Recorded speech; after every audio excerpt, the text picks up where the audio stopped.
Hello and welcome back to Bourbon Barrel Talk. I'm your host, Scott Benton. Today we are sitting down in the Bourbon Bunker all by myself. Wanted to come on here real quick, and it's Bourbon and Beyond week, so I've been busy and all those type of things, and I wanted to record basically just a really, really quick hitter here.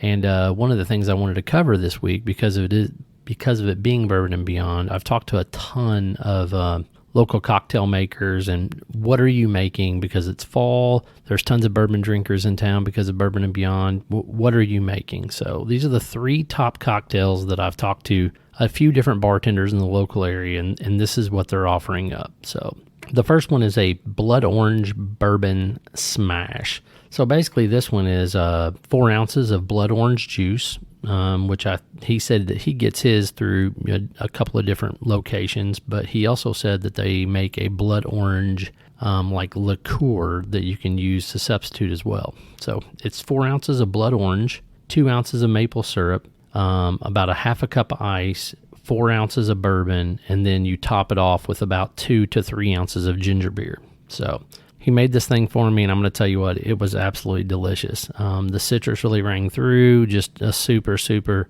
good cocktail. And I've been on a blood orange kick lately anyway. I don't know, for people that don't know, Heine Brothers actually has blood orange syrup that you can add to your coffee. And I found that if you mix it with a little bit of dark chocolate or mocha or even white chocolate, that blood orange just really comes out and makes it a fantastic cup of joe, or fancy, I guess, latte is what I would say in that situation.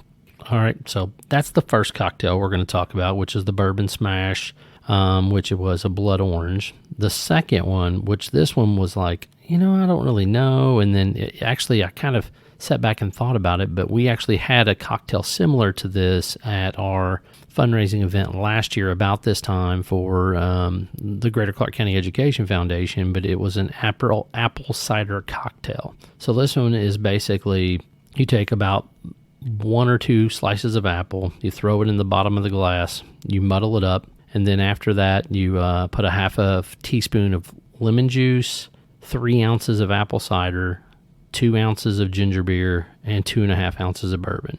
And by the way, you garnish it with a cinnamon stick. This thing is the bomb. Like, it was way better than I remembered.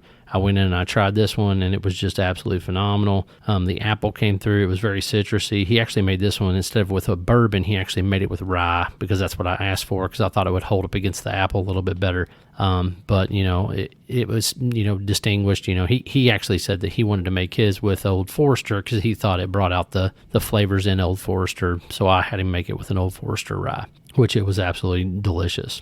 So that's cocktail number 2, which is the apple cider cocktail. Like I said, apple, lemon juice, apple cider, ginger beer, and bourbon or rye, which whenever you prefer. The last one is kind of a late summer, early fall drink.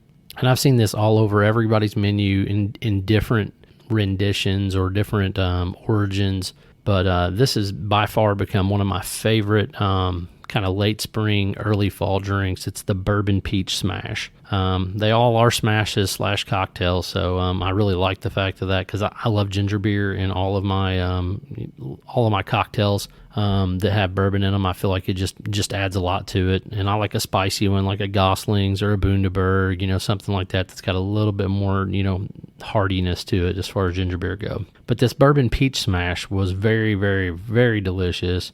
It was about a half a cup of peaches muddled in the bottom with brown sugar and brown sugar simple syrup. Then they threw about, I'm going to say probably 3 or 4 splashes of ginger beer, and then added ice to it, and then added 2.5 ounces of bourbon, and then they shook it all up in the glass, and then poured it out. And this thing right here, probably might be my favorite. It's absolutely delicious. The peach comes through. Peach goes with bourbon fantastically. I think that's one of the reasons why you see Crown Peach, Crown Apple, those two things just go really, really well with bourbon or whiskey, because they both enhance the flavor of those bourbons or whiskeys that you're looking at getting. They just really, really go through well. So those are the 3 cocktails that I talked to 3 different bartenders. One was I got at the downtown at Jesus Wept. What am One of them I got at Repeal, the other one I got at the Alcove, and then the other one I got out on, was it north of Bourbon is where I got the other one? But anyway, these are the 3 bourbons that I tried. They were all fantastic. They were great at, additions to, different things out there. But just talked to a few different bartenders, said, hey, make me something nice that's kind of seasonal. What would you do? What would you put together? And they all had some different cool renditions of different things. But I think that those are 3 things that if you're looking to make them, and I'll post the recipes on our Facebook page and on our Instagram, that way you can kind of see them. But I think these are 3 cocktails you can make easily at home and really, really, really super, super enjoy them. I had them made a little bit stronger. If you look at the recipes, I think most of them call for 2 ounces instead of 2.5 ounces, but I had them, make mine a little bit stronger because I like a little bit more bourbon flavor. But overall, I think these are fantastic bourbon recipes, and I think you should try them all out. Enjoy Bourbon and Beyond weekend. I know this is the last day if you're listening to this because it's Sunday. Hopefully you had a fantastic time, and hopefully you'll get back to Louisville. And when you do, hit us up. The Bourbon Barrel Talk. You can find us on Instagram, Twitter, Facebook, all those good things. You can email us at bourbonbarreltalk@gmail.com. You can also hit the subscribe button. If you hit the subscribe button, you'll get our downloads instantly, whether it's through Google Podcasts, Spotify, or Apple iTunes. So this is Scott signing off with another episode of Bourbon Barrel Talk. Peace out.